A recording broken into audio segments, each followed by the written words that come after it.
बंद है गाड़ी ते इन फोन करे छो भाई तवा रात ते सुमजो पर हिनन के दुकान पे अचणो हो भाई दुकान पे वञणो आहे सुबह जो निकता हुता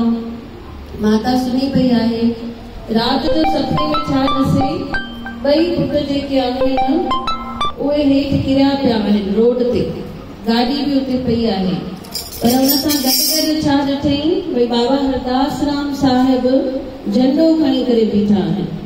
उन्हनि ॿिन्ही ॿारनि जे मथां उहो झंडो लोॾनि वेठा बोल गोदरी वारे घनश्याम जी हिनखे अची शक पियो भई इहे राति उते न सुम्हिया आहिनि पक इहे निकिता आहिनि न त इहो सुपिनो छो आयो मिंट में फोन लॻाई निराण खे चईस मूंखे सची ॿुधाए भई इहे उते रहिया की निकिता आहिनि चएसि दीदी मां त चवान पई भाभी मां त चवान पई भई हिते रही पओ पर न पिया ॿुधनि ऐं राति जो निकिता हुता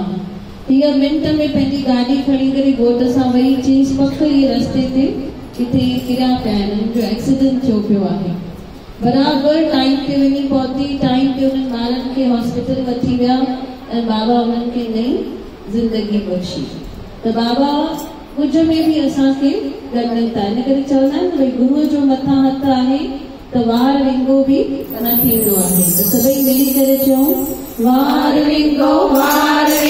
थियणो ई नाहे जंहिंजे मथां बाबल जी रहमत आहे वार विंगो थियणो ई नाहे जंहिंजे मथां बाबल जी रहमत आहे